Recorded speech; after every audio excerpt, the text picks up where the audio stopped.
Elon Musk संसारको सबभन्दा धनी उनको 3टा देशको नागरिकता छ। सरसर्थी विद्वान अधिवक्ता डाक्टर चन्द्रकान्त गेवालीजीले असाध्यै मेहनत र साथीहरूले मेहनत गरेर निकाल्नु भएको पुस्तक सरसर्थी मैले पढेँ र मैले पनि संविधान सभामा भएकै बेलामा नै यस बारेमा भूपू गोर्खाहरूले निरन्तर आवाज उठाउँदै आउनु भएको थियो र मैले यसको गम्भीरतालाई बुझेर नागरिकता भन्ने विषयमा हाम्रो नेपालमा असाध्यै बुझाइको अल्पता छ। त्यसै अन्यथा नजाउँ, वरिष्ठ नेताहरू यहाँ हुनुहुन्छ, अन्यथा अर्थ लाग्छ। हाम्रो एउटा गहिराइमा गएर कुनै पनि चिजलाई बुझ्ने, विश्वको पछिल्लो प्रवृत्तिसँग आत्मसात गर्ने र त्यसअनुसार आफ्नो पच्चा मिलाउने कुरामा हामी हमेसा चुकेका छौँ। मैले संविधान सभाकै बेलामा पनि यो कुराहरूलाई बुझेको हुनाले उठाएको छु। तपाईहरु पत्याउनुहुन्न, त्यो रेकर्डमा हेर्नुहोला। फेरि पनि जे हुनुभयो भयो। अब यसलाई सच्याउनको निम्ति यो पुस्तकमा उहाँले जुन मेहनत गरेर विषयवस्तु राख्नुभएको छ, अहिले डाक्टर गेवालीजीले पनि संक्षिप्तमा राख्नुभयो, यसलाई हामी सबैले गम्भीरतापूर्वक आत्मसात गरौँ। नागरिकता भनेको चिज सबभन्दा महत्त्वपूर्ण विषय हो। कि राष्ट्रिय राज्य नै भएनन् भने बेग्लै हो। जति बेलासम्म संसारमा राष्ट्रिय राज्य रहन्छन् त्यति बेला मान्छे, प्रत्येक मान्छेको नागरिकता हुन्छ र उसले वंशजको आधारमा, रगतको आधारमा जुन प्राप्त गर्ने नागरिकता हुन्छ त्यो कसैलाई नि खोज्न सक्दैन। हालसालै तपाईले सुन्नुभयो होला, एलन मस्क संसारको सबभन्दा धनी उनको 3टा देशको नागरिकता छ।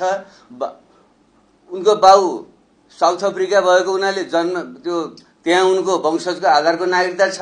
आमा क्यानाडी भएको हुनाले उनको चाहिँ वंशजको आधारमा क्यानाडी नागरिकता छ र पछि आफूले चाहिँ अमेरिकामा गएर बसोबास गरे, त्यहाँ उनको अङ्गीकृत नागरिकता छ। त हालसालै मैले किन भन्न खोज्दैछु भने त्यहाँ उनी त राष्ट्रपति ट्रम्पका ठुलो दोस्रो ट्रम्पै धन्य भएर बसे। अहिले उनको अलि खटपट परेको छ। त्यति बेलामा ट्रम्पले क्यानाडालाई पनि लिइदिने जस्तो कुरा गरे र उनले एलन मस्कले पनि होमा हो जस्तो गरे। त्यति बेला क्यानाडामा आवाज उठ्यो, फेरि मान्छेहरूले उसको नागरिकता खारिज गरिदिनुपर्छ भन्ने कुरा उठ्यो र अरूले भने यो जुन वंशजको नागरिकता छ त्यो खारिज हुन सक्दैन, उसैले स्वेच्छाले छोड्यो भने मात्रै हो, खारिज हुन सक्दैन। अहिले भर्खर 1 महिना अगाडिको कुरा हो, क्यानाडामा यो अवस्था ल्याएको छ। त्यसो तर हामी चाहिँ हाम्रै नागरिकलाई अर्काको सेनामा भर्ती हुन पठाउँछौँ।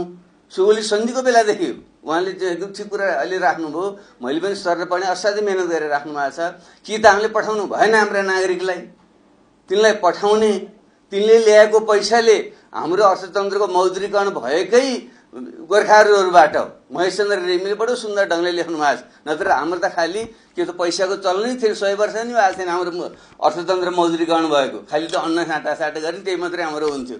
जब पहिलो र दोस्रो विश्वयुद्धमा, पहिलो विश्वयुद्धमा गोर्खाहरू बाहिर गएर पैसा ल्याए गाउँका पहाडमा, हाम्रो अर्थतन्त्रको मौद्रीकरण मोनेटाइजेसन भएको त्यसपछि हो। र त्यसैले म के भन्न चाहन्छु भने एकापट्टि हामीले आफ्नो देशको नागरिकलाई कि त पठाउनै हुँदैन थियो।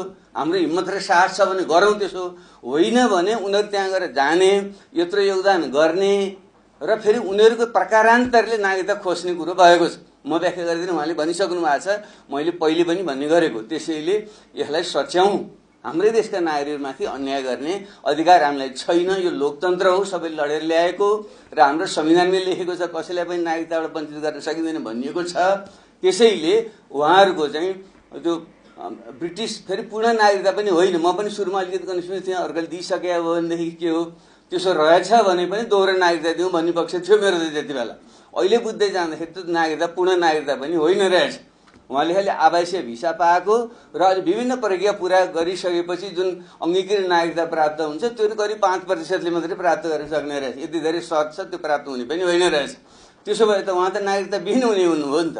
त्यसैले यो विषयलाई गम्भीरतापूर्वक लिएर कि त उहाँले भन्नुभयो जस्तै म त त्यो संविधान नागरिकता सम्बन्धी जुन हाम्रो खण्ड छ त्यही ठाउँमा गैर आवासीय नेपालीहरूको निम्ति छुट्टै राजनीतिक अधिकार बिनाको चाहिँ भनेर जुन गरिएको छ, उहाँहरूको त जन्म वंशजकै भएको हुनाले राजनीतिक अधिकार सहितै हुनु पर्यो। त्यहाँ एउटा खण्ड राखेर ब्रिटिस गोर्खाहरूको नागरिकताको निरन्तरता कायम गरिने छ अथवा के हो भाषालाई त्यहाँ राख्नु पर्यो कि त जो ऐनमा गएर बाजिया छ त्यो उहाँले त्यहाँ उल्लेख गर्नुभएको छ, त्यो ऐनमा नै त्यहाँ संशोधन गरेर उहाँहरूलाई चाहिँ वञ्चित, प्रकारान्तरले वञ्चित नहुने व्यवस्था चाहिँ गरिदिनु पर्यो।